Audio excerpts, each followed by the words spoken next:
सोने का अंडा देने वाली मुर्गी की कहानी। एक गांव में एक किसान अपनी पत्नी के साथ रहता था। उनका एक छोटा सा खेत था जहां वे दिन भर परिश्रम किया करते थे। किंतु कठोर परिश्रम के उपरांत भी कृषि से प्राप्त आमदनी उनके जीवन यापन हेतु पर्याप्त नहीं थी और वे निर्धनता का जीवन व्यतीत करने हेतु विवश थे। एक दिन किसान बाजार से कुछ मुर्गियां खरीद लाया। उसकी योजना मुर्गियों के अंडे विक्रय कर अतिरिक्त धन उपार्जन था। अपनी पत्नी के साथ मिलकर उसने घर के आंगन में एक छोटा सा दरबा निर्मित किया और मुर्गियों को उसमें रख दिया। भोर होने पर जब उन्होंने दड़बे में झांक कर देखा तो आश्चर्यचकित रह गए।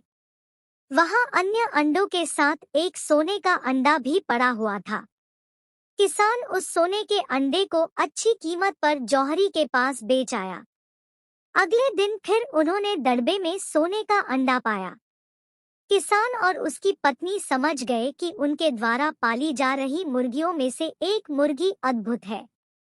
वह सोने का अंडा देती है। एक रात पहरेदारी कर वे सोने का अंडा देने वाली मुर्गी को पहचान गए। उसके बाद से वे उसका खास ख्याल रखने लगे। उस मुर्गी से उन्हें रोज सोने का अंडा मिलने लगा। उन अंडों को बेचकर किसान कुछ ही महीनों में धनवान हो गया।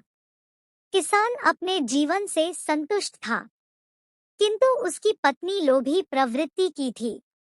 एक दिन वह किसान से बोली, आखिर कब तक हम रोज एक ही सोने का अंडा प्राप्त करते रहेंगे? क्यों न हम मुर्गी के पेट से एक साथ सारे अंडे निकाल लें? इस तरह हम उन्हें बेचकर एक बार में इतने धनवान हो जाएंगे कि हमारी 7 पुश्तें आराम का जीवन व्यतीत करेंगी। पत्नी की बात सुनकर किसान के मन में भी लोभ घर कर गया। उसने मुर्गी को मारकर उसके पेट से एक साथ सारे अंडे निकाल लेने का मन बना लिया। वह बाजार गया और वहां से एक बड़ा चाकू खरीद लाया। फिर रात में अपनी पत्नी के साथ वह मुर्गियों के दड़बे में गया और सोने का अंडा देने वाली मुर्गी को पकड़कर उसका पेट चीर दिया। किंतु मुर्गी भीतर से सामान्य मुर्गियों की तरह ही थी। उसके पेट में सोने के अंडे नहीं थे। किसान और उसकी पत्नी अपनी गलती पर पछताने लगे। अधिक सोने के अंडों के लोभ में पड़कर वे रोज मिलने वाले एक सोने के अंडे से भी हाथ धो बैठे थे। सीख: लालच बुरी बला है।